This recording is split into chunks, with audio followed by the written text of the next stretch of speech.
హైడ్రా బుల్డోజర్లు హిమాయత్ సాగర్ వైపు కదులుతున్నాయి. వారంలో జలాశయంలోని నిర్మాణాలను కూల్చివేసేందుకు రంగం సిద్ధం చేశారు. జలమండలి, రెవెన్యూ అధికారులు ఎఫ్టీఎల్ పరిధిలో ఉన్న నిర్మాణాలపై ఫోకస్ పెట్టారు. మొదటి దశ కూల్చివేతల్లో కొందరు ప్రముఖుల ఫామ్ హౌస్లు, ఇతర నిర్మాణాలు ఇందులో ఉన్నట్టు తేలింది. వీరిలో అధికార కాంగ్రెస్ పార్టీకి చెందిన నేతలతో పాటు ఇతర పార్టీలు, ప్రముఖుల బంగ్లాలు అందులో ఉన్నాయి. వాటి నుంచి 10 భారీ నిర్మాణాలను అధికారులు ఎంపిక చేశారు. అధికార పార్టీ ప్రస్తుత ఎమ్మెల్యే వ్యవసాయ క్షేత్రంతో పాటు ఇతర నేతల ఫామ్ హౌస్లు తెరపైకి వచ్చాయి.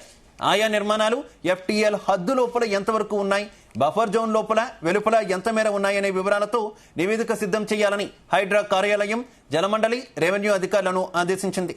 వచ్చే సోమవారానికి నివేదిక పూర్తి చేస్తామని అధికారులు హైడ్రాకు నివేదించారు.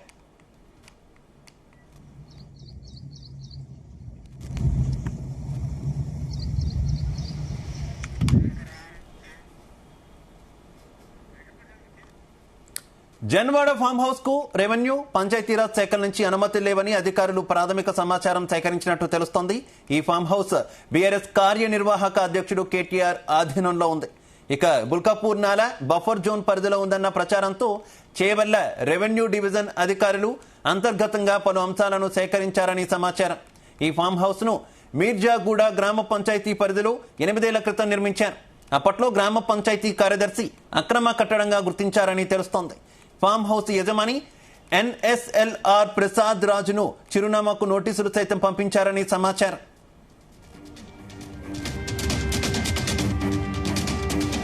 జన్వాడ ఫామ్ హౌస్ పరిసర ప్రాంతాల్లో రెవెన్యూ, ఇరిగేషన్ శాఖల అధికారులు సర్వే పూర్తి చేశారు. ఉపగ్రహ చిత్రాలు, గ్రామ పటాలను సరిపోల్చారు. దీనిపై రంగారెడ్డి జిల్లా కలెక్టర్కు నివేదిక సమర్పించనున్నారు.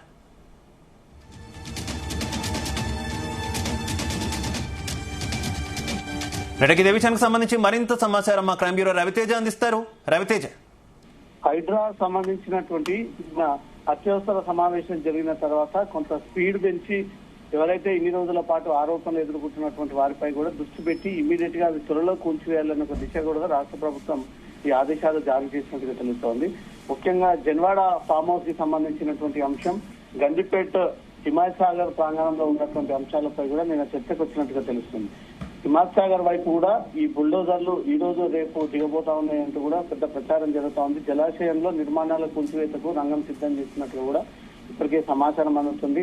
జలమండలి, రెవెన్యూ శాఖ అధికారులు ఎఫ్టీఎల్ పరిధిలో ఉన్నటువంటి నిర్మాణాలన్నింటినీ కూడా గుర్తించేటువంటి ప్రక్రియను చేపట్టారు. మొదటి దశలో కొందరు ప్రముఖుల ఫామ్ హౌస్, ఇతర నిర్మాణాలు ఇందులో ఉన్నట్టుగా కూడా ఇప్పటికే ఆ రిపోర్టు ప్రభుత్వానికి సమర్పించినట్టుగా తెలుస్తుంది. అధికార కాంగ్రెస్ పార్టీకి చెందినటువంటి నేతలతో పాటు ప్రముఖులు భవనాలు ఇందులో ఉన్నాయి అన్నట్టుగా కూడా కొంత మొదటి నుంచి ప్రచారం జరుగుతూ ఉంది. వాటికి సంబంధించినటువంటి అన్ని సర్వేల కొంత మేరకు రిపోర్ట్ ఇవ్వగా ఇంకొంత ఈ రోజు ఆ సర్వే చేసి వాటికి సంబంధించి అంతా రిపోర్టు కూడా ఈ రోజు హైడ్రాకి అందజేయనున్నారు.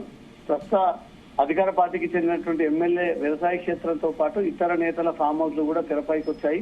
ఈ నిర్మాణాలు ఎఫ్టీఎల్ హద్దు లోపల ఎంతవరకు ఉన్నాయి, బఫర్ జోన్ వెలుపల ఎంత మేరకు ఉన్నాయన్న వివరాలతో నివేదిక సిద్ధం చేయాలంటూ కూడా హైడ్రా కార్యాలయం ఇప్పటికే జలమండలి, రెవెన్యూ శాఖ అధికారులకు కూడా ఆదేశించడంతో సోమవారం నాడు నివేదికను పూర్తి చేస్తామంటూ కూడా హైడ్రాకు అధికారులు ఈ సమాచారాన్ని ఇవ్వడంతో ఈ నెల 11న గండిపేట జలాశయంలో అక్రమ నిర్మాణాలను కూల్చివేశారు. గతంలో కేంద్ర మంత్రులు, ఎంపీలు, ఎమ్మెల్యేలు, వ్యాపారవేత్తల ఫామ్ హౌస్లు, హోటళ్లు, క్రీడా ప్రాంగణానికి చెందినటువంటి వాటిని కూడా నిలమట్టం చేసి మిగిలి ఉన్నటువంటి హిమాయత్ సాగర్, ఉస్మాన్ సాగర్ పక్కకు ఆనుకుని ఉన్నటువంటి వాటి వైపు కూడా దృష్టి పెట్టి ఈ సోమవారం లోపు దానికి సంబంధించిన నివేదిక తమకు అందజేయాలంటూ కూడా హైడ్రా ఇప్పటికే ఆదేశాలు ఇచ్చినట్టుగా సమాచారం అవుతుంది. జన్వాడ ఫామ్ హౌస్ కి సంబంధించి రెవెన్యూ శాఖ నుంచి అనుమతులు లేవనేది మాత్రం అధికారికంగా ఈ సమాచారాన్ని ప్రభుత్వం సేకరించింది. ఈ ఫామ్ హౌస్ బీఆర్ఎస్ కార్యనిర్వాహక అధ్యక్షుడు కేటీఆర్ ఆధీనంలో ఉంది.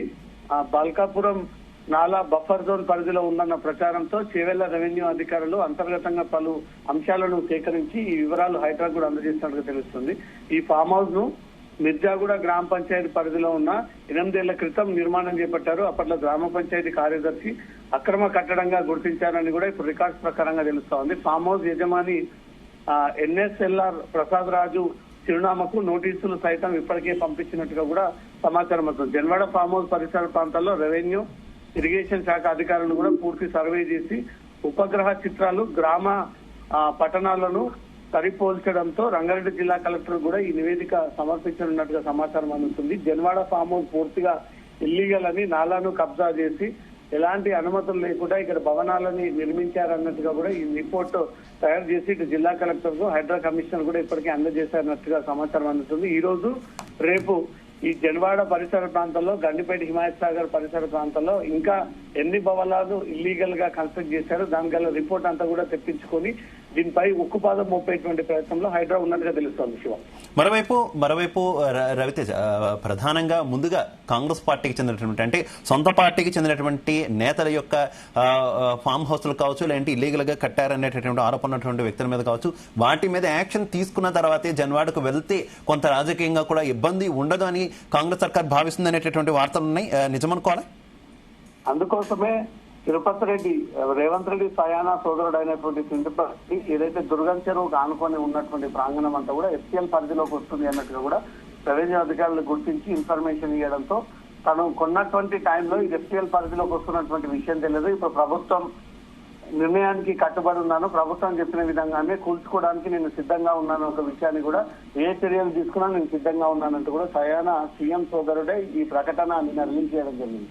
కాంగ్రెస్ పార్టీ అని, బీఆర్ఎస్ పార్టీ అని, బీజేపీ వాళ్ళని ఒకరిని ఒక రకంగా హైడ్రా ట్రీట్ చేయట్లేదు, అందరూ సమానంగానే ట్రీట్ చేస్తూ ఏ క్షణంలోనైనా వీటిపైన వచ్చినటువంటి ఫిర్యాదులను బట్టే కూల్చివేసేటువంటి ప్రయత్నం చేస్తా ఉన్నారు. అటు జన్వాడ పరిసర ప్రాంతాల్లో కూడా పట్నం మహేందర్ రెడ్డి ప్రస్తుతం కాంగ్రెస్ పార్టీలో ఉన్నటువంటి నాయకుడు, అతను కూడా తన ఫామ్ హౌస్ ని కూల్చడానికి సిద్ధంగా ఉన్నాను, అది చాలా తక్కువ విస్తీర్ణంలో నిర్మించినటువంటి భవనము, ఎఫ్టీఎల్ పరిధిలోకి వచ్చినట్టు ప్రభుత్వం గుర్తిస్తే మాత్రం డెఫినెట్ గా అది కూడా కూల్చడానికి సిద్ధంగా ఉన్నాను అంటూ కూడా స్వయంగా కాంగ్రెస్ నాయకులు ముందుకొచ్చి మద్దతు తెలియజేస్తూ హైడ్రాను స్వాగతిస్తూ ఈ నిర్ణయం తీసుకుంటా ఉన్నారు. సో పార్టీల విమర్శలు, పార్టీల అభిప్రాయాలని పక్కన పెడితే ఇల్లీగల్ అని తేలితే అది కాంగ్రెస్ అయినా సరే, బీఆర్ఎస్ అయినా సరే, బీజేపీ నాయకులైనా సరే, ఇతర ఏ పార్టీ నాయకులైనా సరే హైడ్రాకు వచ్చినటువంటి నివేదికను బట్టి ఆ కూల్చివేతల ప్రక్రియ కొనసాగుతోంది. ఇప్పుడు కేటీఆర్ జన్వాడ ఫామ్ హౌస్ చుట్టూగా ఉన్నటువంటి అన్ని సర్వేలు నిర్వహించడంతో దాంట్లో ఒక నాలా ఆక్రమణకు గురైంది. ఆ నాలాపై మట్టి పోసి ఆ నాలాని KTR and batch members Janwada farmhouse లోనికి దాన్ని కప్పేసి ఆ ప్రహరీ గోడని దానిపైన నిర్మించి వాటిని కబ్జాకి గురి చేశారనే దానిపై కూడా ప్రధాన అలిగేషన్ వెలుగులోకి వచ్చింది. కాబట్టి దీనిపై కూడా హైడ్రా దృష్టి పెట్టి నివేదిక తెప్పించుకున్న తర్వాత జన్వాడ ఫామ్ హౌస్ వైపు కూడా ఈ బుల్డోజర్లను కదిలించి కూల్చివేసేటువంటి ప్రయత్నాలు జరుపుతా ఉన్నారు. Shiva, okay, thank you Ravitej.